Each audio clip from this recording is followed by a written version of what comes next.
గురూజీ 72 గంటల్లోనే ఫోన్ లోని అద్భుతమైన జ్యోతిష్య పరిష్కారం చూపిస్తారు. నమ్మండి, నమ్మకపోండి, ఇది నిజం. శ్మశాన కాళి రుద్ర చౌడీదేవి ఆరాధకులు నంబర్ 1 వశీకరణ స్పెషలిస్ట్. గురూజీ మనిషి పుట్టుక నుండి చనిపోయే వరకు వచ్చే అన్ని క్లిష్టమైన సమస్యలకు పరిష్కారం ఇక్కడ లభిస్తుంది. విద్య, ఉద్యోగం, వ్యవహారం, స్త్రీ ప్రేమ, పెళ్లి, సంతానం, స్త్రీ పురుష వశీకరణం, భూవశం, భార్యాభర్తల కలహాలు, కోర్టు సమస్యలు, విడాకుల సమస్యలు, చేతబడి, అప్పుల బాధ, ఇంకా మీకు ఎలాంటి సమస్యలు ఉన్నా 72 గంటల్లోనే శాశ్వత పరిష్కారం చేయబడును. ఓం మహాగణాధిపతయే నమః.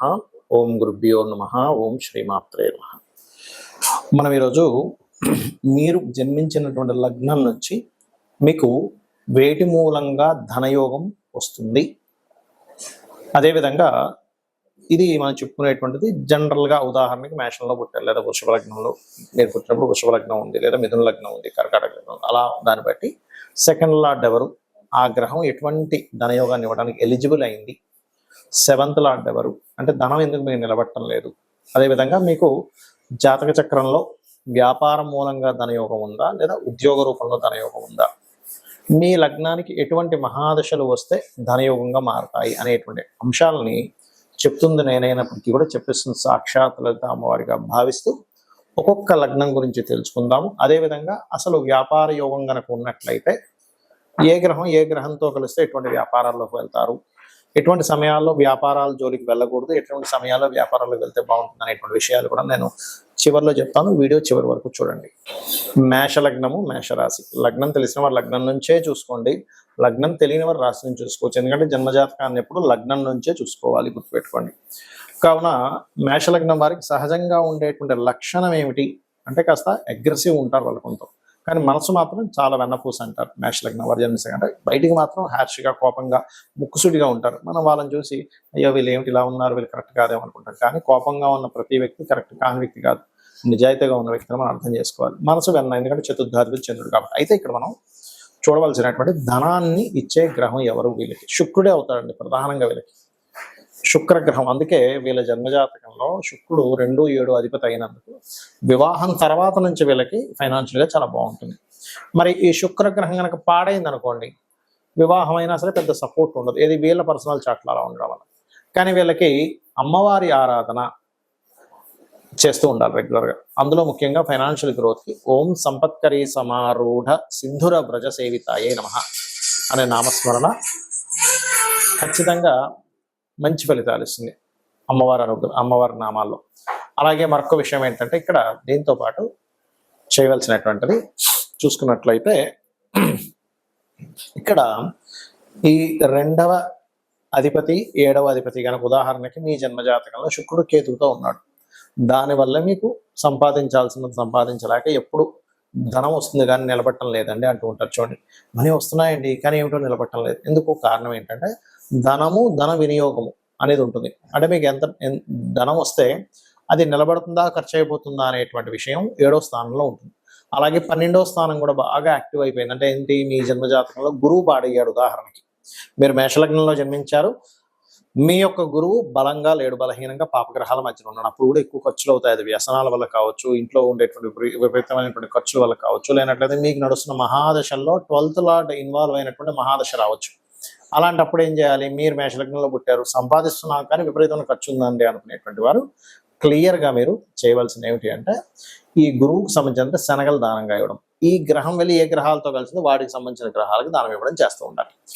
మరి ఎక్కువగా ఇందాక నేను చెప్పినట్టుగా ఫైనాన్షియల్ గ్రోత్కి శుక్రుడు అని చెప్పుకున్నాం. మరి ఏమండి నాకు బిజినెస్ ద్వారా రావాలి అంటే ఏం చేయాలి? ముఖ్యంగా మీరు మేషలగ్నంలో జన్మించారు, బిజినెస్ త్రూగా మీకు ధనయోగం కలగాలి అంటే మీరు చేయవలసింది, మీ జాతకంలో సహజంగానే కొంత బిజినెస్ చేయాలనే ఆలోచనలు ఉంటాయి. 6వ అధిపతి బుధుడు అయినందుకు శని బాగుండాలి, గుర్తుపెట్టుకోండి. లాభాధిపతి అంటే బిజినెస్ దేనికోసం చేస్తాం, ఒక లాభం రూపాయి రావడానికి, తద్వారా ఇంకో వ్యక్తి మీ దగ్గర కొంతమంది పనిచేసే వాళ్ళకు కూడా జీతం అవ్వడానికి, కానీ ఇట్లా ఏదైనా సరే లాభం ప్రధానంగా ఉంటుంది బిజినెస్లో. లాభం లేకపోతే అది వ్యాపారం అవ్వదు. సేవ వేరు, బిజినెస్ వేరు.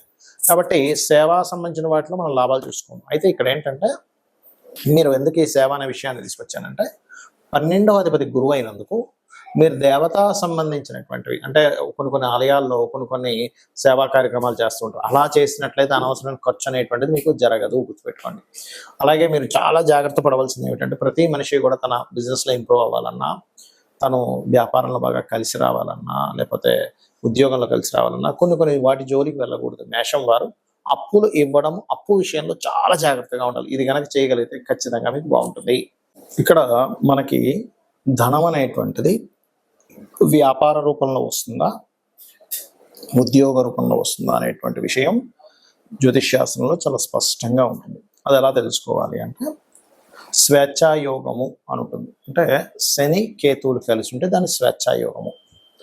అది జన్మజాతకంలో 159 యాక్సెస్లో ఉండొచ్చు, లేనట్లయితే రాశి చక్రంలో ఒకే దగ్గర కలిసి ఉండి, లేదా ఒక్కొక్కసారి ఒకే రాశి సంబంధాలు అంటారంటే అది తక్కువగా పనిచేస్తుంది. అంటే వృషభం తుల చూడ్డానికి షష్టాష్టకాల్లో ఉన్నప్పటికీ, అదేవిధంగా మేషము వృశ్చికము, మకరము కుంభము, ధనస్సు మీనము, మిథునము కన్య, కర్కాటక సింహరాశుల్లో ఉంటే కూడా అది కొంత కనెక్టివిటీ ఉంటుంది. అయితే 159 యాక్సెస్లో కలిసినప్పుడు స్వేచ్ఛాయోగం. అప్పుడు అలాంటి వారికి ఏంటంటే ఉద్యోగం మీద ఇంట్రెస్ట్ ఉండదు, వ్యాపారం చేయాలనే ఉంటుంది. కాకపోతే ఈ కాంబినేషన్ ఉన్నప్పుడు కొన్ని ఆటంకాలు కూడా లైఫ్లో జరుగుతాయి.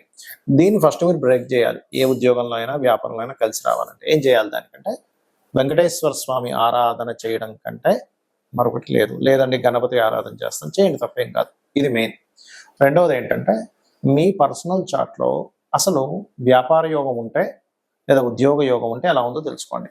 ఉద్యోగ యోగం ఉంది, వ్యాపార యోగం లేదు. అలాంటప్పుడు కొంతమందికి ఉద్యోగం ఇక్కడ ఉండి మీరు పుట్టిన ప్రదేశము, మీరు పెరిగిన ప్రదేశము, మీరు చదువుకున్న ప్రదేశాల్లో రాదు ఓసారి. ఎందుకు రాదు అంటే వారికి 2-12 అది కొన్ని యోగాల్లో అది మంచి యోగం కాదని చెప్పారు. కానీ ఇప్పుడున్నటువంటి సమాజంలో అందరూ విదేశాలకు వెళ్ళి సంపాదించుకునేటువంటి రోజులు మనకు నడుస్తున్నాయి. కాబట్టి సర్వసాధారణంగా 2-12 అంటే విదేశీ ధనయోగంగా మారింది ఇప్పుడు. కాబట్టి 2-12 కాంబినేషన్ ఉన్నట్టు 12వ అధిపతి కలిసి ఆ పోర్ట్ఫోలియోలు కనుక బలంగా ఉండి ధనయోగం బలంగా ఉంటే వీళ్ళు విదేశాలకు వెళ్ళడం ద్వారా సెటిల్ అవుతారు, కానీ దగ్గరగా సెటిల్ అవ్వరు.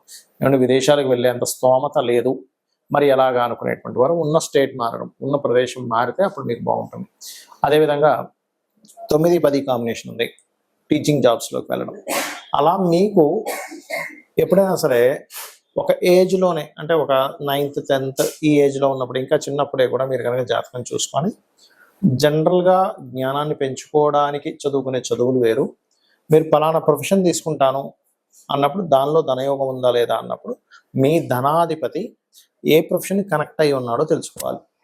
అప్పుడు మీకు ఇప్పుడు ఉదాహరణకి కుజుడితో సంబంధాలు కలిగి ఉన్నాడు, అప్పుడు IPS IAS మన ఏదైతే మనకి చూడండి పోలీస్ డిపార్ట్మెంట్ ఇట్లాంటి వాటిల్లోకి వెళ్తే మీకు కెరియర్ అనేది బాగుంటుంది. లేదా దశమాధిపతి ఎలా ఉన్నాడు, లేదా D10 చార్ట్ దశాంశ చక్రము అంటారు.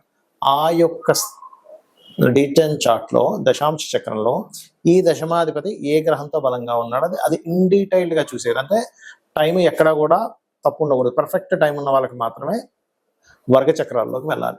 ఈ రకంగా చూసుకోవాలి. అంటే మొట్టమొదటిగా మీకు ఇక్కడ ఉందా, విదేశాల్లో ఉందా, లేదా ఉన్న ఊరు మారితే ఉందా. ఇంకోటి ఏంటి, కొంతమందికి కొంత అంటే మొట్టమొదటి ఒక 2-3 సంవత్సరాలు కొంత డిస్టర్బెన్స్ ఉంటుంది. వెంటనే వాళ్ళు ఏం చేస్తారంటే అయ్యో నాకు ఉద్యోగం రావట్లేదు అని అనుకుంటారు. అలా కాదు. ఆ పర్టికులర్గా ఆ డిస్టర్బెన్స్ ఉన్నప్పుడు ఉండే మహాదశ అంతర్దశలకు దానం ఇచ్చుకుంటే అది క్లియర్ అయిపోయిందంటే 2-3 సంవత్సరాల తర్వాత ఆ వ్యక్తి చాలా టాప్ పొజిషన్లోకి వెళ్ళే టైం కూడా వస్తుంది. ఒక్కోసారి అది చెక్ చేసుకోవాలి. ఇక వ్యాపారం గురించి చూద్దాం. ఎంత వ్యాపారం చేస్తున్నారో కలిసి రావట్లేదు, ఎన్ని వ్యాపారాలు చేస్తున్నా కలిసి రావట్లేదు అంటే మొట్టమొదటిది మీరు ఎంచుకున్న వ్యాపారం మీకు సరైనటువంటిది కాదు. ఇది ప్రధానంగా గుర్తుపెట్టుకోండి. మీరు ఎంచుకున్నది సరైనటువంటిది కాదు. ఎందులో ధనం రావాలో అందులో వెళ్లకుండా రివర్స్లో వెళ్తున్నారని అర్థం. మరి దీన్ని వ్యాపార యోగం ఉందా లేదా మొట్టమొదటిగా మనం చెక్ చేసుకోవాలంటే వ్యాపార కారకుడు అంటారు బుధుడు. ఆ బుధుడు మీ జన్మజాతకంలో ఎలా ఉన్నాడు, పాపకత్తేరులో ఉన్నాడా, ఎన్ని వ్యాపారాలు చేసినా మీకు ఏదో కొంతకాలం కలిసి వచ్చినట్టుగా వస్తుంది, తర్వాత నష్టపోతుంటారు, మళ్ళీ అప్పులు తెస్తారు, మళ్ళీ వాటిని తీర్చుకుంటూ ఉంటారు, అది అమ్ముతారు ఇలా నడుస్తూ ఉంటుంది. అలా కాదండి, బుధుడు చాలా బాగున్నాడు, ధనాధిపతి బాగున్నాడు, లాభాధిపతి బాగున్నాడు, ఆలోచన స్థాన కారకుడు బాగున్నాడు, సప్తమాధిపతి బాగున్నాడు, అప్పుడు ఖచ్చితంగా బాగుంటుంది. అంటే ఏమిటి ఇక్కడ మీ జన్మజాతకంలో కనుక సప్తమాధిపతి బాగుంటే పార్ట్నర్షిప్స్ ద్వారా మీరు వ్యాపారాలు యోగిస్తాయి. అలా కాదండి, వ్యాపార కారకుడు బుధుడు లేదా ధనాధిపతి ఏ గ్రహంతో కలిసి ఉన్నాడో చూసుకోండి. ఉదాహరణకి వరుసగా ఒక్కొక్క గ్రహాన్ని తీసుకుంటే మీకు రవిగ్రహంతో కలిసి ఉన్నాడు. మెడికల్ ఆరోగ్యాన్ని ఇచ్చే దాంట్లో బాగా కలిసి వస్తుంది. మెడికల్ షాప్ కావచ్చు, హాస్పిటల్స్ కావచ్చు, మెడికల్ రిలేటెడ్ ఆరోగ్యాన్ని ఇచ్చేటువంటి న్యూట్రిషన్స్ కావచ్చు, మీరు చేసేటువంటి ఏ వ్యాపారమైన ఆరోగ్యానికి సంబంధించింది ఖచ్చితంగా బాగుంటుంది. చంద్రుడితో కలిసి ఉన్నాడు. టూర్స్ అండ్ ట్రావెల్స్ అయితే ఇక్కడ శుక్రుడు కూడా బాగుండాలి. టూర్స్ అండ్ ట్రావెల్స్ లేనట్లయితే ఫుడ్ రిలేటెడ్ బిజినెస్లు, మెడిటేషన్ సెంటర్స్, ఆహ్లాదాన్ని కలిగించేటువంటిది, బట్టల షాపులు ఇవన్నీ కూడా బాగుంటాయి. కుజుడితో కలిసి ఉన్నాడు. అలాంటప్పుడు ఏంటి సెక్యూరిటీ సర్వీసెస్ లేదా పెద్ద పెద్ద మిషనరీస్ లేదా అగ్నికి సంబంధించిన గ్యాస్ రిలేటెడ్ అంటే ఏదైనా సరే మిషనరీ పవర్ రిలేటెడ్ సంబంధించిన బాగుంటాయి. ఈ పవర్ రిలేటెడ్ సంబంధించిన దాంట్లో రవి గన కనెక్టివిటీ అయితే అప్పుడు ఏమవుతుందంటే సోలార్ ఎనర్జీస్ లాంటివి వాటి ద్వారా డబ్బులు వస్తాయి. మరి బుధుడే అయ్యాడండి మీడియేటింగ్, మార్కెటింగ్, డిజిటల్ మార్కెటింగ్, అడ్వర్టైజ్మెంట్లు ఇట్లాంటి వాటి ద్వారా వస్తుంది. గురువు కనెక్ట్ అయ్యాడు teaching related, guiding related, consultancy related. వీళ్ళతో ధనాధిపతి, లాభాధిపతి, సప్తమాధిపతి ఈ కలయికలు ఎంత బలంగా ఉన్నాయి. మంచి నీచభంగ రాజయోగం ఉంది, అద్భుతమైన స్టేజ్కి వెళ్తారు. లేదండి అంత పెద్దగా లేదంటే చిన్న వ్యాపారం ఏదో చేస్తూ బతుకుతారు. ఎందుకంటే వ్యాపారం అనేది రోజుకి ఒక 500,000 రూపాయలు సంపాదించేది వ్యాపారమే అవుతుంది. రోజుకి కొన్ని 100 కోట్లు టర్నోవర్ చేసేటువంటిది కూడా వ్యాపారమే అవుతుంది. అయితే వీళ్ళ యొక్క వ్యాపారం యొక్క బలం ఎంత ఉంది అనేది మహాదశ, అక్కడ ఉండేటువంటి గ్రహాల యొక్క కలయిక, అక్కడ ఉండే పట్టినటువంటి యోగాన్ని బట్టి డిసైడ్ అవుతుంది. ఇక అదేవిధంగా శుక్రుడు కనెక్టెడ్, అందము, ఫ్యాషను, బ్యూటీ రిలేటెడ్ సంబంధించినవి, స్త్రీలకు సంబంధించినవన్నీ శుక్రుడు. అదేవిధంగా రవి బంగారాన్ని కూడా వస్తుంది, అంటే బంగారు వ్యాపారాన్ని రవి కూడా వస్తుంది. శుక్రుడు కొన్ని అందమైనటువంటి వస్తువులు ఇవన్నీ కూడా. శని కన్సల్టెన్సీ సెంటర్స్లో ముఖ్యంగా జాబ్ కన్సల్టెన్సీ, లేబర్స్ని పంపించి వాళ్ళ ద్వారా ఇప్పుడు కొంతమందిని కన్సల్టెన్సీ కొన్ని ఉంటాయి. ఎలా అంటే వాళ్ళ దగ్గర నుంచి మనిషి మన దగ్గరికి వస్తాడు. ఆ వ్యక్తికి ఆయన ఇచ్చేది ఒక 20,000 అయితే మన దగ్గర 22,000, 23,000 తీసుకుంటాడు. ఆ 3,000 మార్జిన్ పెట్టుకుంటాడు లేబర్ సప్లై చేసి అలా. లేదా ఆయిల్ బిజినెస్లు, లేనట్లయితే ఐరన్ బిజినెస్లు ఇవన్నీ శాటన్ ఇస్తాడు పెట్టుకోండి. ఆ రకంగా రాహువు, కేతు అయితే రాహుకేతు ముఖ్యంగా రాహు సాఫ్ట్వేర్ రిలేటెడ్, కేతు ఆధ్యాత్మిక సంబంధించినటువంటివి, అదేవిధంగా కెమికల్ రిలేటెడ్ ఇట్లాంటి వ్యాపారాలు. ఇక్కడ ఏంటంటే ఒకటి మన జన్మజాతకంలో ఏ యోగం ఉందో తెలుసుకొని వెళ్ళడం ఒక ఎత్తు. అసలు ఏ యోగాలు లేవండి, చాలా ప్రాబ్లమాటిక్గా ఉందన్నప్పుడు అమ్మవారిని నమ్ముకుంటూ అమ్మవారి ఆరాధన చేసుకుంటూ ముందుకు వెళ్ళడం. జాబ్ రావట్లేదు, ఓం మాణిక్యముకుటాకార జానుద్వై విరాజితాయే నమః, లేదా ఓం శ్రీమాత శ్రీ మహారాజ్ని శ్రీమత్ సింహాసనేశ్వరి నమః. ఈ 2 నామాలు ఏది చేసుకున్నా మీకు జాబ్ అనేటువంటిది వస్తుంది. అయితే భక్తి శ్రద్ధలతో నమ్మకంగా చేసుకోవాలి. వ్యాపారంలో రాణించలేకపోతున్నాము, ఓం ఇంద్రగోప పరిక్షిప్త స్మరతోనాభజంగికాయే నమః అనే నామస్మరణ ఖచ్చితంగా మీకు వ్యాపార అభివృద్ధిని ఇస్తుంది. శ్రీమాత్రే నమః.